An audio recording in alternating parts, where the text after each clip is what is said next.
Awesome. Welcome back to another fantastic episode of Passion in Motion podcast. I am your host, Muta, and today I'm joined by another great and amazing guest, Temi. Hi, Temi. How are you? Hi, Mutsa. How are you today?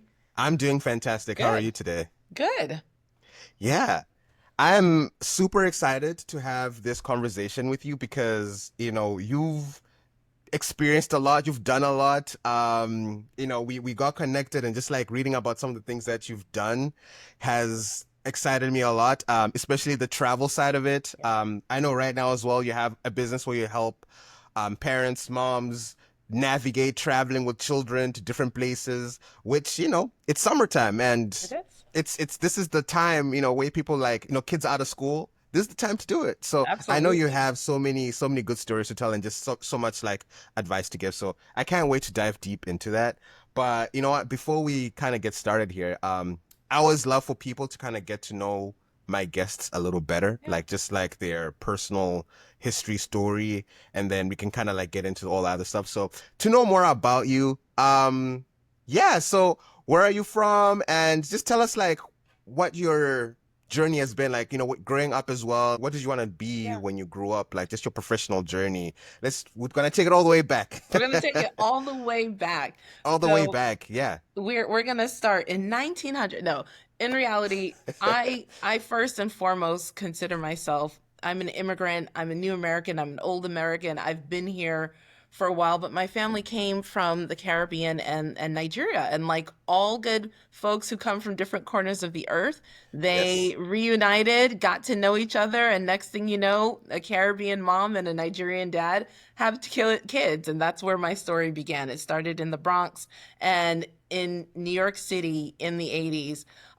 When you are that young, when you have family who's spread over across different continents, you immediately know that your world is a global playground. So some of my earliest memories that I had were going to the airport. It was some of those times of traveling to Nigeria to visit my dad, the pebble gravel that lined our house, the fact that it was hot when it rained, whereas in the US it's cold when it rained. And so I Yeah. have all of these really vivid memories as a young kid traveling back and forth. I remember my cousins in the Caribbean even uh, teasing me for being an American or too Americanized. And so my story always began at this intersection of a variety of different cultures, with the United States being the neutral ground for my family.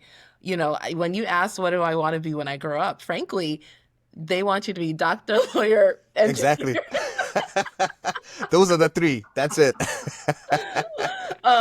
And if you're from the Nigerian side, like my family, you can throw an entrepreneur there, because my dad very much so was a Nigerian business person with many different ideas, Yeah. most of which honestly did not work out. But, there's that always that entrepreneurship hustle that was also part of the backdrop. So I don't think Mm. anyone had ever planned, and I definitely didn't plan. I thought I was going to be a dentist, I was going to have my own clinic, or even at some point, I thought I'd be for sure a doctor.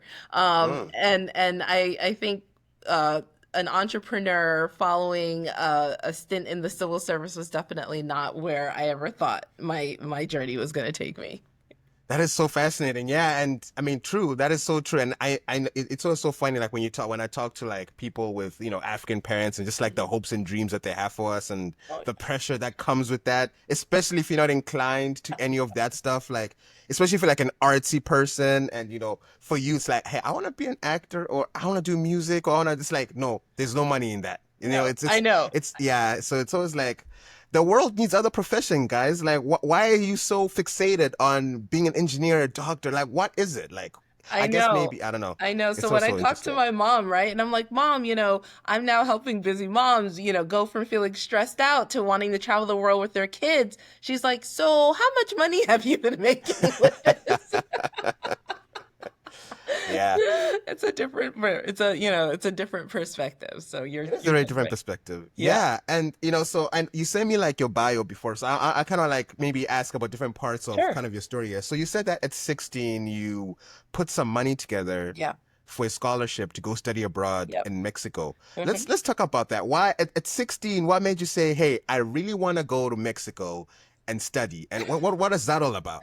So what that was all about was it's interesting because as I said, with having family all over the place. So growing up in New York, you have English speakers and you have Spanish speakers. And Mm, so there was always Spanish around me and there was always Spanish in my environment, mostly through people who are coming from Puerto Rico and the Dominican Republic. yeah. When I got to high school, so from the time you're in elementary school, you're starting to learn that second language. And for me, it was Spanish.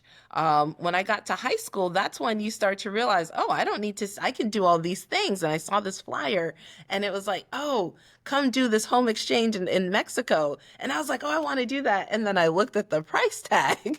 And I was like, oh, it was at that time, it was I think it was about $3,000 or something like that for five Wow. weeks. And I was like, woo, woo, this is pricey.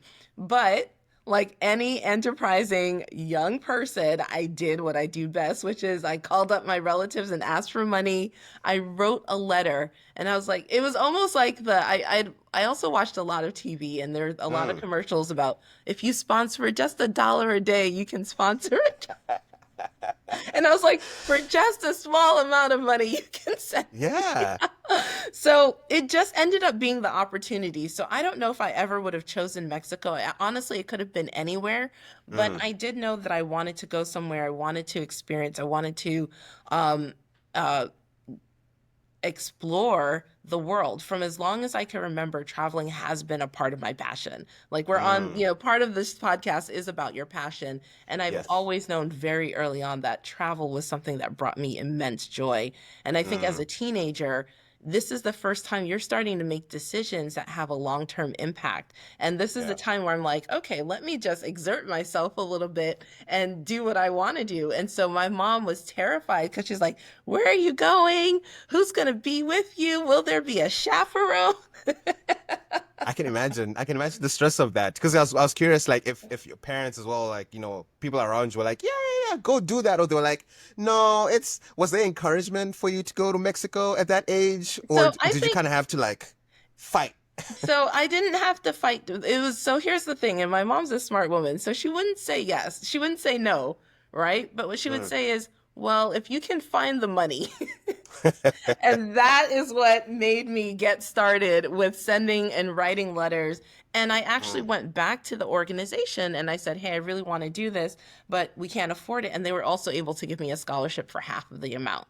So Nice. between what, and that was just by me asking. And so, between my asking for some financial aid, plus me asking my relatives and everyone chipped in $50 here. I have one of my mom's church people gave me $300. Like I was actually able to cobble it together to go on this first trip, and it was great. It was fantastic. So how long did that actually take you though to like cobble up that 3K to It go? was between, so the trip we left in June, and I like the idea hit my mind in around January. And it was the Mm. timing is tough, right? Because you just passed Christmas season. And so Yeah, January disease is hectic. It is very hectic. Wow. You know what? At 16, being able to do all yeah. that and in 6 months make up $3,000, that's some crazy resourcefulness right there. And I'm actually very curious. I'm gonna keep track of Yeah. kind of like how your life progresses Yeah. because that usually is very indicative of the kind of person you are, and I'm sure it's gonna play out in many parts of your adult life. So, just talk about Mexico. So, okay, where in Mexico were you going, and Yeah. like what So they exactly was that all about? Yeah, so I got placed with the host family. We started out Okay. in Mexico City, and then Okay. they placed us with the host family in a town called Atlacomulco. And everyone thought it was Acapulco, the beach resort town, but it wasn't. It's called Atlacomulco, which was a rural town, just a rural town. And outside of my house was agave fields, and um, and I got placed with a family that was a mom, dad, and a sister and a brother. The older sister is close in my age, and Mm. I will tell you, I was there for 5 weeks. Week 3 was the week where I was like, I can't do any more Spanish. I'm done. I've reached, your brain feels full, and it's a point where I think one thing that folks don't often understand, I think we all talk about culture shock, right? And we see it as Yeah. like, oh, when you first arrive somewhere. But I think that there's also a honeymoon period where everything is novel and everything is new and you love it. And then there comes a point where things are just hard. Yeah. And I was that American, I was that person who was complaining because I didn't like corn tortillas. I was like, this is the country of corn. Like everything is corn. And I was like, I can't do it. And so they would go out, they used their own money to go get me like flour tortillas, which cost 4 times as much as homemade, fresh scratch from the lady who presses tortillas, and that's her one function. And they would go to the grocery store and get me flour tortillas because I was, this is kind of how they were expressing their hospitality. Um, Mm. and so, and I think the other thing that was hard is when you're a dark-skinned African heritage person in Mexico and people are kind of coming up to you and you're having an experience where suddenly there's a lot of attention. People would come, old men would come and hold my hands and like try to touch my skin all the time. And I was actually not prepared for. And that's what kind of made that experience for me at that time be like, okay, this is a culture shock where I'm not used to being on display in this sort of way. No, that's because I was actually thinking about that as well. Like, because I know sometimes, well, especially in Latin America and all these places, I know that, Afro Latina people, Black people often will face Yeah. that kind of, even in other countries, but Yeah. especially in Latin America, where they are Afro Latinas, but just the relationship between them and like, I guess, I Yeah. don't want to say indigenous people, but something, Yeah. it's always that thing. But wow, that must have been a lot, for a 16-year-old. So another question I have, so how did you get paired with this family? Was the family also like part of the program? Like, did they decide like, hey, we would like to host an American to Yes. stay with us, Yes. and kind of like the Peace Corps type They situation? do. So the program actually did a good amount of work on matching and vetting families. I Okay. think they did try to find families that at least had kids in the similar age range as us. Yeah. And so the trip was we had a host family that we stayed with, but we also had a like a service project that we did. Our group ended up doing painting a school Mm. as part of our big project, and then we would do like one-off field trips. So there were a couple of different components over the 5 to 6 weeks that we were there, but the families were chosen precisely for either their experience, their ability to provide like a good typical, I would call it a typical experience. So it was helpful to have teenagers as well in the house. Yeah. And my host sister was very, very sweet. And she took me around and introduced me to her friends. And we had like parties. And, it's in someone's house. And I was learning how to dance cumbia at that time. And it Nice. was just a fun, like, it was definitely an exchange experience. I can imagine. Wow. Was that your first time traveling alone? That was my first time traveling alone without family. Interesting. So Yes. out of that whole 5 to 6 weeks, how did you feel like you changed? Like, how did that impact you moving forward when you came back to the United States? So I think it gave me, and this ended up being one of the key components, because I think sometimes as we get older we realize we say, oh, we'll never remember that or we'll forget it. But Yeah. what that experience gave me at that time was this idea that the world is just much bigger than we could ever have imagined.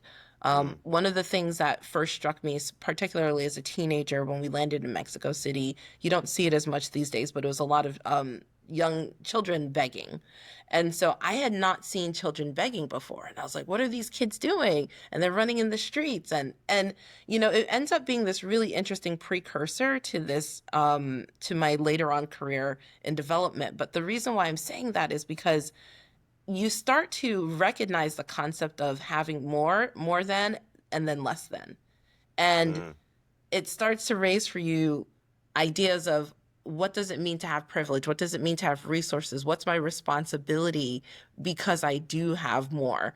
Um, what am I here to learn? And so it was the first time that I was introduced to this concept. Like, and don't get me wrong, in New York, I for sure was on the do not have, like being raised in the Bronx, which at that time was a huge economically depressed area, ethnic enclave, mostly Yeah. West Indian Caribbean, not really known for its savoriness, right? So I always knew that I was surrounded with people who were low class, entry class, or working class, but no one's kids were begging on the street. So Mm, even in that context, I was like, "Whoa, what is this world that I've just witnessed? What is this culture that I've just explored?" Um, and it also introduced me to arts and craft. It introduced me to regional variation. It introduced me to foods that I never would have tried or have had access to. So the way that this experience touched me and I think validated was it made me more flexible and it made me more open-minded. And that ended up being like the core principle of, the business, like pretty much where I am today, which is I feel that travel is transformative for better yeah. or for worse. I think that you cannot help but be exposed to another culture and leave changed in some way or another. That's my take.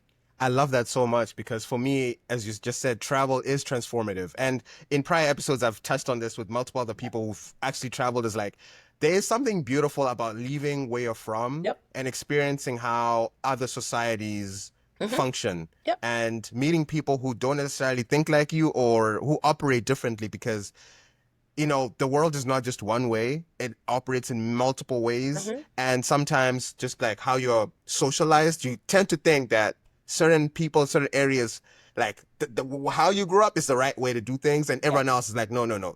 But I feel like traveling does like take you out of that. And like, it makes you appreciate people more, Yeah. where you're from more, what you have more Yeah. as well because people always think, oh, the grass is green on the other side, but not, it can also make you really introspect, like, man, I actually don't have it as bad as I thought I did. Yes. That can also be a perspective that Yeah. changes somebody to say, you know what, or wow, those people are not as bad as I thought they were. Yeah. Things like that, which I Yeah. think every human being, if I could rule the world, I think I would mandate that every person needs to travel somewhere they're not Mhm. comfortable Yes. and stay there for at Yes. least a month. Yep. If I could rule the world, that would be my one thing. Like, you need to get out 100%. of there and go somewhere. 100%. Yeah. So, I co-sign that. yeah, I think it'll be good. I think it'll be very good. A place, especially where you don't have as much privilege as I used to, and you don't have as much access. Like, it has to be a place where, like, you're the minority, number one, Yep. and you don't have too much privilege. Yep. I think that experience is Hmm. very, like, it can be very humbling and very eye-opening and like, yeah, I don't know. That'll be Absolutely. my thing. So, looking at going to college, I see here. So you went to Yale, Yep. right? Yep. Michigan, Yep. all these places. What was that college experience like for you? Like, did you know what you wanted to like get into when you went to college and Oh, stuff? I told you I was going to be a doctor and Yeah. make my family proud and restore the honor to. I went into Yale pre-med. And Nice. so Okay. I thought at the end of it, and that's what I was doing. So I did what all Okay. pre-med people do. I took all the sciences. I was going to be a Mm. biology major. And I did that for 3 out of the 4 years up until about my my junior year. Yeah. And I had a moment where I'm in organic chemistry, the teacher is droning on about something. I take a look around, it's this giant classroom and it's like a bowl. And so you have layers on layers of people. And I'm taking a look around.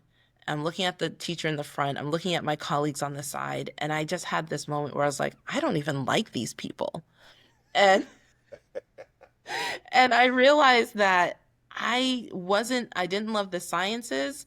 And if med school was going to be more of this, and these were going to be the folks that I was working alongside, I was very clear. I just had this aha moment where I was like, I don't think that these are my people. Mm. And I had a huge crisis of faith. I didn't know what to do. I had been on this track. If you had asked me 5-year-old Temmie, I would have said, I'm going to be a dentist. I'm going to be a dentist. I want to go to med school. I'm going to be a dentist. And so to get and pursue that and realize as you're on that path that you are unhappy was a hard place to be. And so Mm. I show up at my guidance counselor's office and I'm crying and I don't know what to do. And I was like, I love health, but I don't want to be a doctor and I don't know what else. I don't want to be a nurse. Um, and at that point, my advisor looked at me and said, well, have you ever thought about public health? And I was like, public what? Like crying, real tears. And he said, listen, I don't know a lot about it, but I feel like what you might be interested in is public health. And he put me in touch with a couple of other faculty members, and I went over to the School of Public Health, talked to them about the different fields, different things to be done. And I realized that there's more out there outside of in medicine and in healthcare than just practicing and being a doctor. Mm. And I didn't know that. And so that put me on the journey to running and managing hospitals, at which point I restored the pride of my family because I said, hey, I now, doctors tell, listen to me, and I tell doctors what to do. I mean, you hacked it. Now you are the boss of doctors. Now I'm the That boss. is, I got it. yeah, I'm the business boss. yeah. That is. Oh man, I love that. I love that.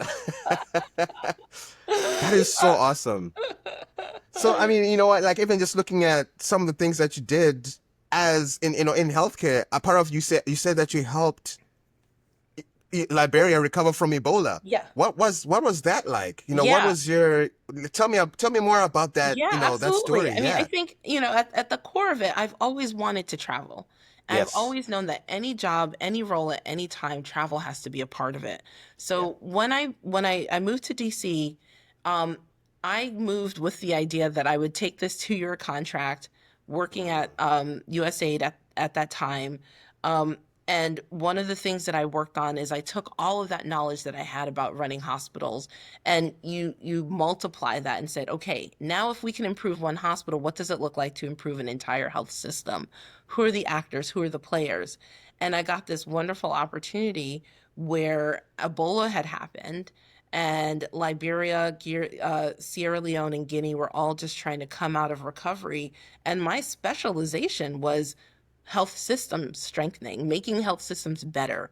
And so they knew that if the U.S. government was going to respond, it had to be a collaborated effort, right? So it couldn't just be one agency doing one thing, someone else doing another thing.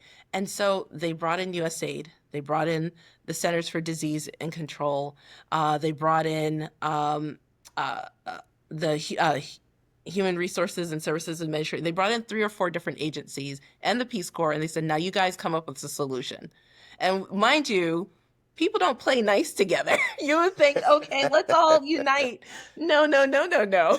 Yeah, no, they don't like that. People don't want to play because, they're like, we're supposed to be the point person. No, so I ended up being, and I was the most junior member. I was the most junior member of the team, and I ended up being the team lead for coming up with a plan for, all right, how are these 4 different agencies who all do different things going to collaborate so that Liberia ends up being the beneficiary at the time that it needs. And that ended up being the most game changing and memorable moment of my career.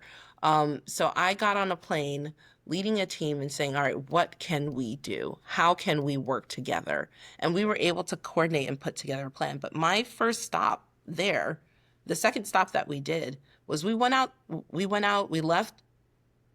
to the clinics and we talked to the healthcare workers and we looked around the place where they were trying to kind of recover. And you walk into a clinic, everyone is suited up. You have to get suited up. You have to put on these giant rubber boots.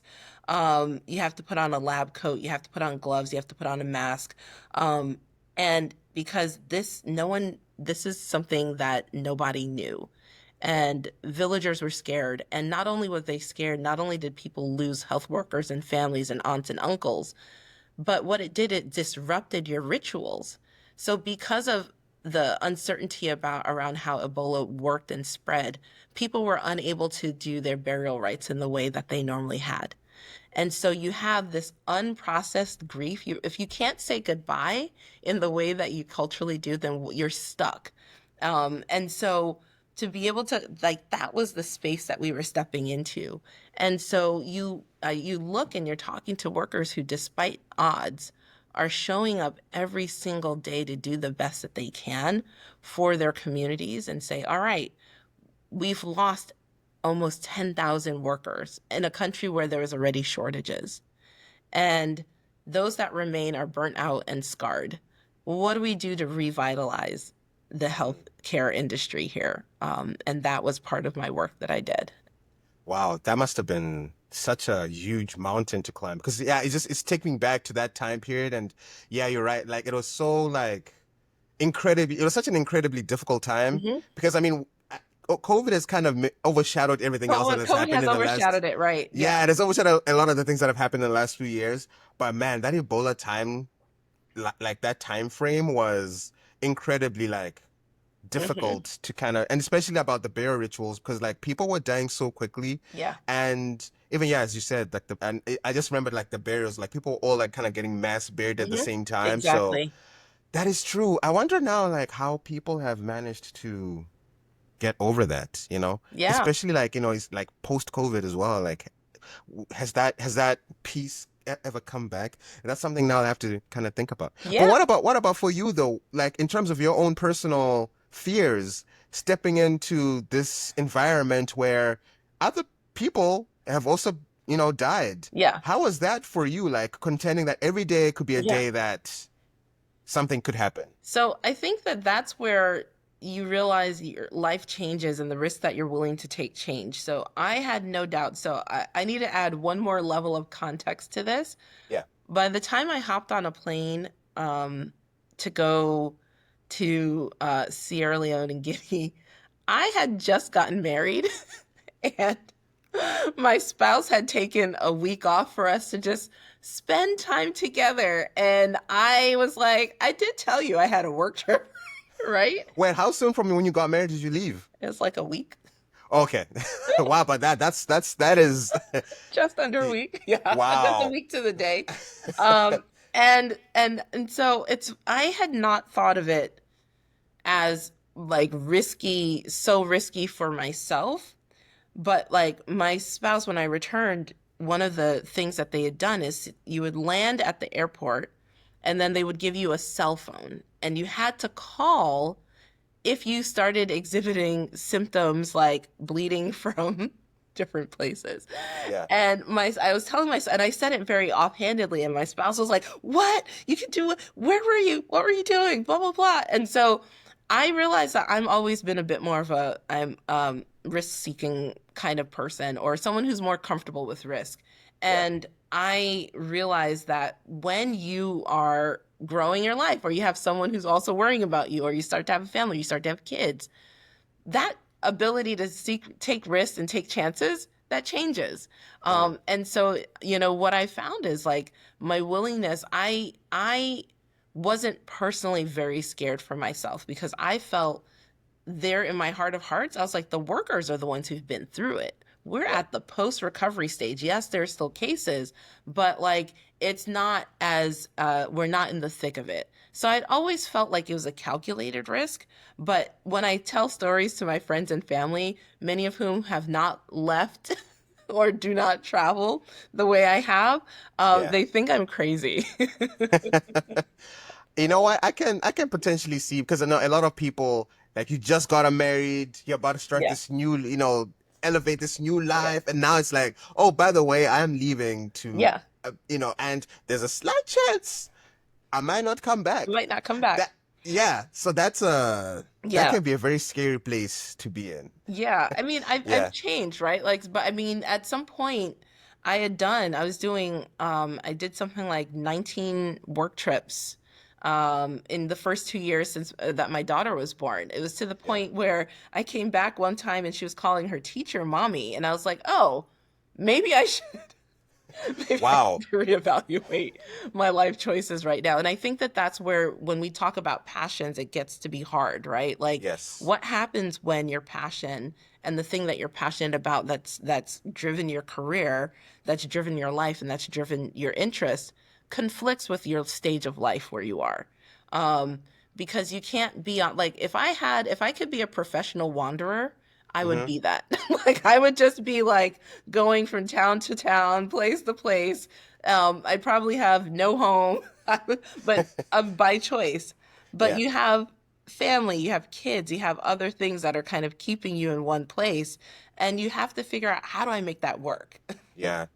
You know what? I think that's maybe a conversation we can actually have right now, Yeah. because I don't think people talk about this too often, but it's so common, even in my life and other people's lives, like the intersection between following your passions and the Mhm. things that bring you the most joy and the things that make you feel alive versus responsibilities to others that are not yourself, to your Yeah. family. Because I think a lot of the times, and I don't know if it's fortunate or unfortunate, but a lot of the times your responsibilities to your family supersede your own individual Yeah. passion. Yeah. A lot of people will say, I wanted to be a dancer, but Yeah. then I got married and I had a kid, and now I just had to leave that life behind. Yeah. Yep. And they couldn't follow that anymore. Yep. But that's just something that was like a deep thing about them, Yep. right? Or like saying, oh, I really want to push and be an entrepreneur. I really want to, like, but entrepreneurship is so, so risky. Yep. And when you have a family, it can be difficult to live within that risk, Right. especially like, let's say you're the sole breadwinner, Yep. or, you're with Yep. someone who's also like risk averse, and then you want to like take on this risk. And it's like this massive conflict. I don't know. How have you managed to navigate that intersection of, as you just said right now, right, that you had to travel 19 times when your daughter Yep. was like 2, and then at some point even she was like, mommy, to the, like, Yeah. I don't know, like, Yeah. how was that for you? Like, how's that Yeah. experience been? It was hard. I've had to, you realize that, for me, you have to try to marry and adjust your passions. I always feel as though passions feed you, right? I feel as though they are the flame of life, they're your sustenance, they're the things that get you through the hard times. And for a variety of reasons, like you just said, people put down those creative pursuits, whether it's dancing, whether it's something like recording a podcast and getting to know and have these great conversations with people. There's always going to be discouragement, and there's always going to be doubters. There's always going to be people who surround you and say, do the practical thing. Um, and for me, I've had to become very, very guarded and protective of those with whom I share my dreams and those with whom I share my passions. I've made it a point to surround myself with people who are doing passionate things, but I also know that I've married and partnered with a spouse who is the opposite of me, right? So whereas I'm the wanderer, he's the one who doesn't really want to do all of this stuff. But I realize it's the complementarity, right? It keeps you grounded, right? So when you have someone who wanders, it's like gravity on Earth. It's that thing that keeps you from just floating off into the ether. So I see the value in that. But it's been a really hard journey. And I realized that at some point I didn't know if I'd be able to continue doing it because, to use your word, it wasn't practical. It didn't make sense. But when I stopped doing the thing that made me happy, when I stopped following my passion and stopped traveling, I was also unhappy. So I had to, I would then said, okay, well, I have a child now. Maybe I have to stop traveling. Maybe it just looks different. Maybe we just do road trips. And I've done a lot of trial and error. And I didn't know if I could marry the two. At first, I tried bringing my daughter with me on a trip, and it was a disaster. She was crying and screaming like the entire way. Like, this is from here to London Heathrow, where we had a layover. She cried an overnight flight. She cried the whole time, Oh my the God. entire time. Like, we were that family that people make videos and posts about, being like, please don't bring your kids on airplanes. And Yeah. so I didn't know if I would ever be able to do that again. And I was like, oh man, this is crazy. And so I would do the trips by myself or do my work trips all alone, not knowing if I could figure it out until I came up with a system that worked. And so that system ended up being like adjusting the scope and like the scope of what I do. So I for a while I said, well, I'll just stop doing it. And that wasn't the solution. That was an Mm. extreme. So what I had to do was say, what are the smaller scale things that I can do that still bring me joy? How do I still bring that sense of adventure and exploration wherever I go, even if that's just exploring my hometown right now, or even if that's just exploring and going on a day trip? Even so, the way that we've been able to adjust for it is I may not necessarily be flying to Johannesburg, or I may not necessarily be going to Brazil, but I do get to do things like, all right, can we find the best um, Puerto Rican food in Florida? Mm, Can we bet? And so you start to incorporate some of that love of exploration, but instead of like a 14-hour flight, you do maybe a 90-minute flight, or maybe you do something smaller. So the scale and the complexity has been much more simplified and streamlined. And that's how I've been able to kind of accommodate for that. So I continue to have my passion, but recognize that I'm in a season of life that I can't just like jump up and go the same way. But I do make time for it. yeah.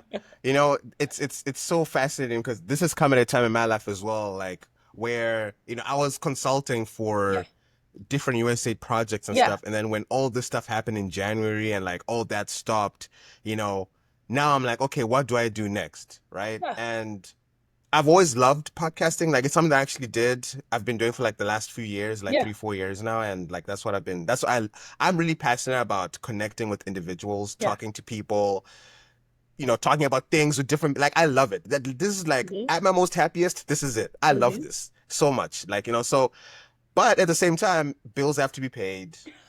They do. People have to be taken care of. Yes. Before I just kept on working. I was like, okay, this is something I do once in a while, like, for fun with my friends. It's okay. Like, it's not something that I'm expecting a lot from. But Yeah. then now, I also just got married in December, right? And then like January, everything's done. Yeah. And now it's like, okay, what now? And I was like, you know what? I really want to take this time because I Hmm. don't have children right now. Hmm. Expenses are low. It's not, it's fine. My spouse works at a good company. She makes good money. Okay, maybe there's a time for me to like focus on my Hmm. passion actually, like, because I've never Hmm. had a time to do it.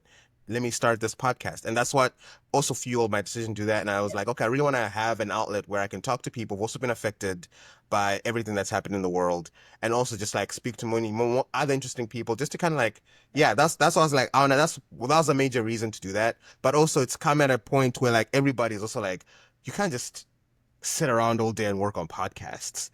It immediately, like in the terms of the short term, it's Yeah. not gonna be monetarily valuable, right? It Yeah. takes a long time to build something that ends up benefiting you, but you also have to believe that it's gonna get there, and I Yeah. believe that it will. Yeah. But it's a slow burn, especially like YouTube and social media. Yeah. Like it's such a chaotic space that you don't know if you're gonna take off in 3 years, 2 months, 10 years, or never. You really don't know.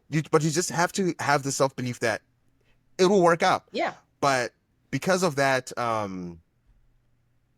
because of that, what do I want to say? Chaos. Because of that uncertainty, that's the word. Because of that uncertainty of when success will be reached, it Hmm. can be really hard for other people to get on board and say, okay, do that. And Let's and go. and they're not going to understand the vision. And one of Yeah. the things that I've learned from following my passion is I firmly believe that your passion is a direct line in communication, regardless of, so I don't, without getting too, it's not religious, but Yeah. I feel it's related to passion and purpose are related. And the way and the reason why you're or any of us are on this planet is part of that's a good indicator, right? The Yeah. things you get excited about, the things that wake you up, the things that you're energized by. And then I feel as though there's the practicality of it, right? And so maybe you do, like you say, hey, I'm giving myself X number of months. I'm going to put it all out there. I'm going to, you know, plant my seeds, right? This is it. You're Mm-hmm. planting your seeds knowing that your trees are going to come. But after you're done planting, you're like, all right, then I'll go to the phase of maybe looking for work or doing something else and using these skills. But more importantly, using the connection that you've gotten, the network that you've built, the people that you've talked to, all of that goodwill that you've just created by sharing people's stories. That's the transformation right there. That's what's going to take you. It's not submitting 5,000 resumes 50 million times in 50 million places. It is taking your podcast and saying, hey, I've spoken to a film producer, I've spoken to an anime, like all of these different folks. That's your network too now. That works Mhm. for you. And so I feel as though we have to adjust. We aren't saying, okay, this, it's not, it's similar like if you're married, love isn't always enough. Like there's Yeah, the day-to-day logistics of life. yeah, And that's the same with passions, right? yeah, Like, exactly. but congratulations on getting married. Thank you. Yeah, you know, I really appreciate this conversation because it's something that I'm telling you, I deal with on a day-to-day basis. You wake up, that's what you're grappling with. You go to bed, that's what you're grappling with. Mhm, And it's like, at what point do you say, okay, I've done enough? Let me mhm. go back because the fear is always that once you leave it behind, it could be difficult to pick up again. Yeah. So that's the scary place. We're like, Yeah. okay, if I do say, okay, I'm gonna try to do both, and Mhm. then you get to a place where it's like, now it's fallen to the wayside. Now it's like, man, I might have failed myself and I didn't keep pursuing this thing. That's the kind of like the Yeah. crux where you Yeah. end up. We're like, oh man, what's the right next step? And it's really difficult to sometimes know what it is. Yeah. So yeah, I appreciate it. For me personally, I don't know if other people relate to this, but I know for me this was it's very a present thing for me right now. Yeah, I mean, I'm in it as well. I think I'm at a point where I've had you talked about doing podcasting for a number of years. I've been working on the entrepreneurship for a number of years. And so with Kids Travel was kind of my side hustle. I was in a course to make a course and I was like, oh, it'll be this course that I'll do. Um, and I spent naps and I've spent weekends working on it. And when everything happened in January, for me, I said, it's now or never. When Yeah, else am I going to have? And I had to view it as a gift, the gift of time. That's the number one thing that we can't regenerate, right? yeah, And I said, this is my time. This is going to be my gift to myself. It is my own unpaid sabbatical in a way. I'd rather be paid, but and so that's where I've been pouring my heart and soul into for the past couple of years. And without the guarantee of will it work? Will it not work? I don't know that.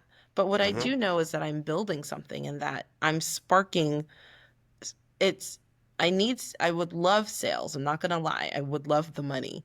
But I also know that when we started this, I said my core belief is that travel is transformative. And if I can get one mom and her child, I've just on a plane to a place where they've never been before, where they're having exchanges, where they are meeting and seeing and talking to other families, then I've impacted two generations, the present mom and her child, you know? yeah. And so my the way that I view this and the way that I've seen it is you don't know whose worldview is going to be opened up by this. You don't know whose lives are going to be changed. And I have to know that if I stay consistent, this is, I call it like my 6 pack plan, where I was like, oh, I'm not going to wake up with washboard abs, but maybe I can do like 5 sit ups a day, right? Yes. Yeah. Yeah. I love that. Yeah. So I'm just like, this is how I'm viewing my business right now, where it's like, I'm going to continue to be consistent. I'm going to continue to show up for it. And I know that my network is going to be what's going to get me through because honestly, it's like we're at the stage where we've invested in ourselves, we've invested in our careers. And that side, I think is going to see us through. So, You know what? Again, I really needed to hear that because everything you're saying right now, it really, really does resonate with me. It Mhm. really, really does. Because yeah, so it does sound like we're kind of in this. You just have to. That's what carries me every day. Like Yeah. for me, as long as somebody listens to this podcast and Yeah. says, "Hey, that conversation really spoke to me," Yeah. that for me is enough. Yeah. And I've had people do that. We're like, "Hey, that last conversation you had, wow, Yeah. it totally resonated, or it totally changed my mind, or it totally did, just not they don't come every day, but when they do come, it's like this is why I'm doing what I'm doing. Yeah. This is why we're doing And it. Yeah. one day somebody might see this and be like, hey, you know what? that guy's got something. Mm-hmm. And you Mm-hmm. never know. And I'm sure the same thing for you. It just takes one moment, one conversation for someone like, hey, I really love what you're doing with kids travel. Yeah. Let's do something. Yeah. And that's it. And that's it. And that's And what it that's takes. Yep. and that's what it takes. But it just that consistency is what puts you in that position. Because what's that quote that says luck is not random, but Oh, it's it's like opportunity meets when something. up meets perspiration and preparation, where preparation. Exactly. So it's that's what it is, right? That's exactly what it is. Yeah. So you know what? That was a good segue. We actually talk more about your business. I, Sure. I really want to give that some light. So Yeah. you said you traveled with your daughter a Hmm. few times, and like the first time was horrible. It sounds like. So now talking about your inspiration to start this, Hmm. you kind of already talked about it a little bit, but like, I just want to talk about like the formation of Yeah. the idea and what it is, like what exactly, what do you offer? Like, what's the service? Yeah, And if absolutely. people are hearing this conversation, like, hey, I really want to take my child, and I have no idea how we can go to the Bahamas and whatever, whatever. Like, so let's talk a little bit more about that.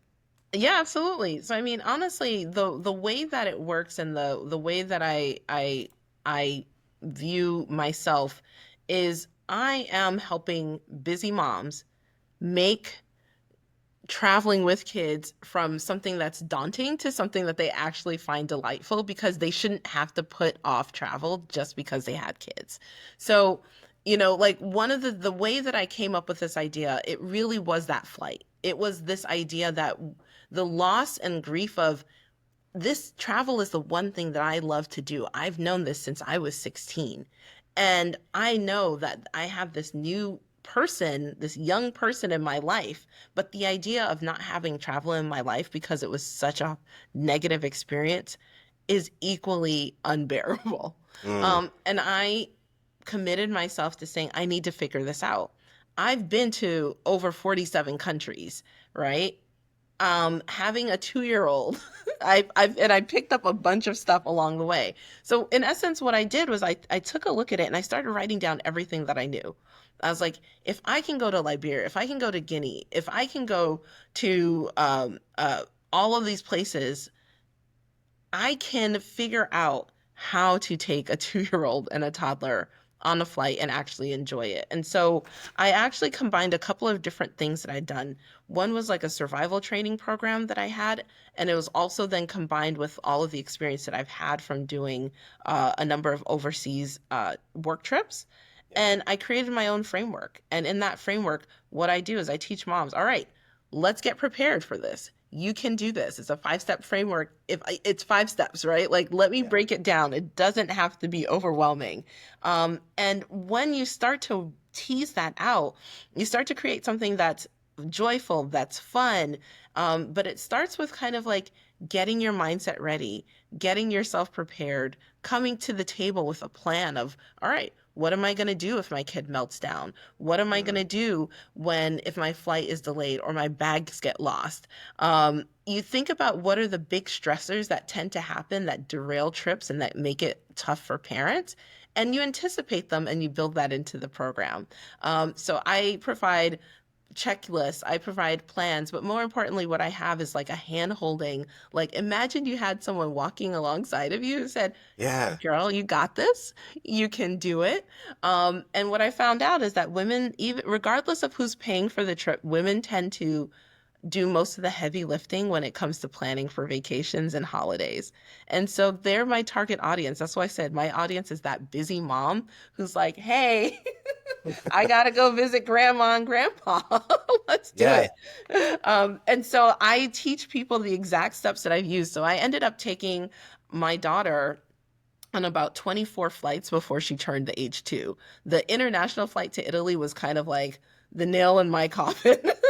But there were more flights before that that built up my confidence. And what it is it's all about building confidence. It's all about Mm, practicing, coming up with that plan, and really arming people and arming moms with the tools, the checklists, the downloads, and frankly, like these bite-sized modules. like no more than like 10 minutes. Like literally every module that I created is for the mom who's like a commuter mom. Like if you're on a metro, you can listen to one of the lessons and be like, "Oh, okay, good. Got it. That's what I'll do." So Right. I built it with moms like me in mind. And the reason and the way that I landed on this idea was the fact that when you are a civil servant, there's limitations on things you can do. So I couldn't do something that was too closely related to my job. And so I did and built a business around my passion, and that was travel. And so what I love about it is that it's encouraging you to travel with kids, but guess what? You can also travel with grandma. You can travel with It's grandpa. true. Yeah. And then you can travel anywhere. And so what I loved about it is that it allows you to apply these concepts not only to traveling with kids, but to other areas of your life. I love that. Just to follow up, so you Yeah. said that trip to Italy was the one that really nailed in the coffin for you. What was that trip to Italy like? Can you expand a Yes. little bit more on So that one? that was the one where my daughter screamed the entire flight, Oh, okay, that's the didn't one. Okay, sleep. is that different from the London one, or is that the same? That was London was our layover. And Oh, so in that's my to mind, Italy. Ah, yeah, okay, so okay. London was our layover on the way to Italy. I And see. here's the thing that I was going to tell you about that, which is I also was going to add what that brought out was how I manage and handle stressful situations. So when you have a kid who's melting down on a plane that's overnight, everybody just wants to turn down the lights and they want to just go to sleep, right? Yes. And I was traveling at that time with my husband, and he and I were having the biggest conflict because I was like, hey, no screens. I've created all of these hand projects for my kid to do on the plane. And he's like, people just want to sleep. She just needs to be like, so he and I got into the biggest conflict of all. So not only was it stressful and embarrassing for me, but then I'm now with my husband and we're bickering and fighting about how to deal with her crying. Yeah. And it got to the point where I was like, I don't know if this is worth it. I don't think, we get to we're in Heathrow. I was like, she passes out on the flight from Heathrow to Italy, to Rome, and I'm just fuming, right? I'm running on fumes because I haven't slept. I'm angry at my spouse. I'm annoyed. I'm mad at the world. And so the resolution for me at some point, I was like, I don't know. As I said, I don't know if I could do this, but I was like, I have to figure it out. Mm. Because when we got to Rome, it was beautiful. Like Italians loved babies. They love kids. The number of people that would come up and pinch our daughter's cheeks and be like, "Oh, piccolina, la la la la la," Bambino. bambino, take a snack, take a this, take a this. Like they made it their duty to make her happy. And I was like, if I say no to travel, I will miss out on this. I will miss out on the affection. I'll miss out on the love. I'll miss out on the fact that we went to see the Vatican. The line for the Vatican wrapped all the way around it, down the block, up a hill, and they saw that we had a stroller, pulled us out of line and said, no, no, no, no, no, you guys come to the front. And we got a private viewing. We got to see the Sistine Chapel Wow. with no one around us because we had a child. And I was like, it's hard traveling with kids, but kids also open you up and they will introduce you to new experiences and freebies that you never knew. And I was like, I would miss out on this. And so that, when I say it was the nail in the coffin, it was like the hardest travel experience, but it was also the one that really forced me to come up with a solution. That is so beautiful. Yeah. Like yeah, I love that story so much actually because yeah, sometimes the hardest part of the journey in the beginning bears the most fruit. And Yep. it can be like, you know what? And I'm pretty sure after the trip, you're like, you didn't even remember that, that beginning part. You're like, wow, we're having such an amazing time. Like, if this is Well, all it took, yeah. And we learned something about our daughter, which is if there's something exciting going on, she's not going to sleep. So I was prepared for that.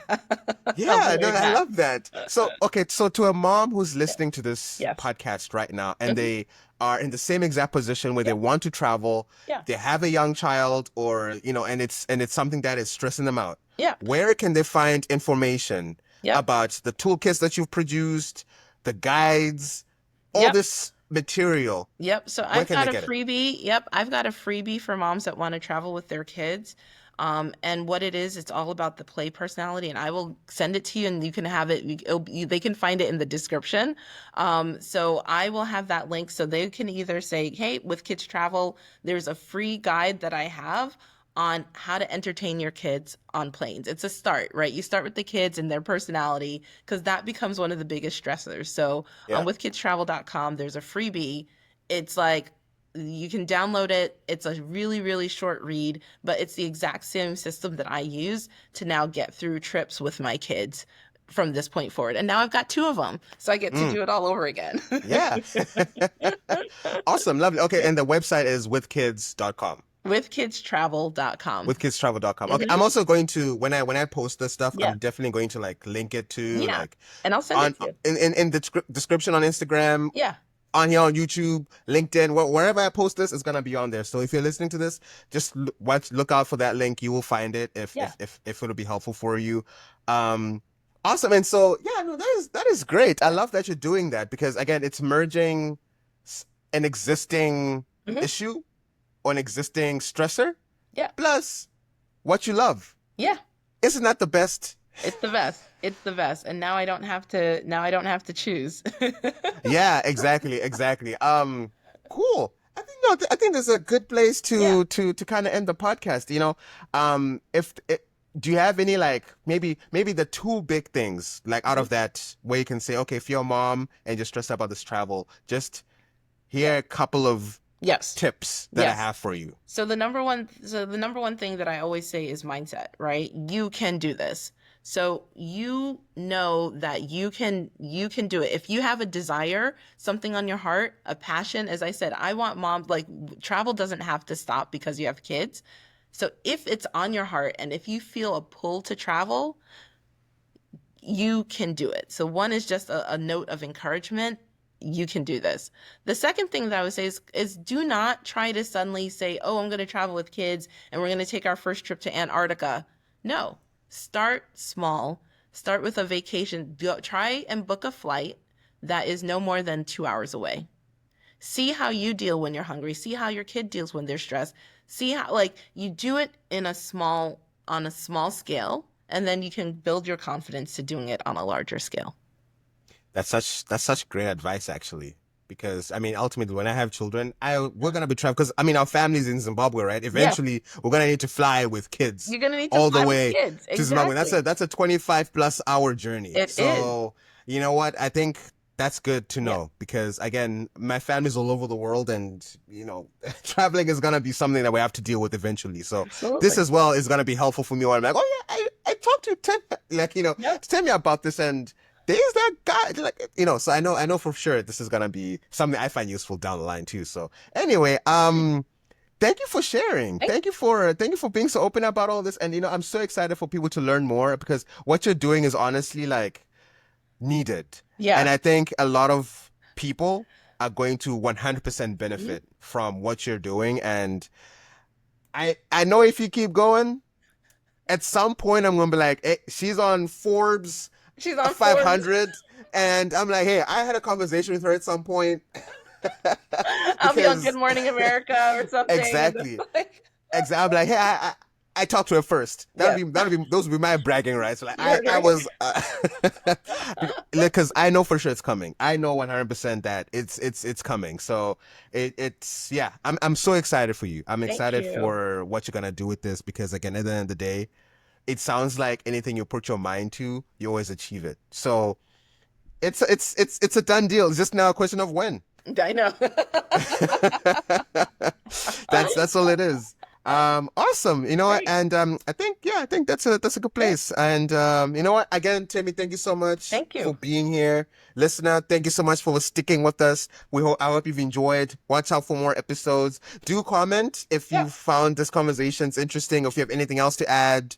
Yeah, let us know. And with that, thank you so much, and we'll catch you on the next We'll episode. catch you on the next episode.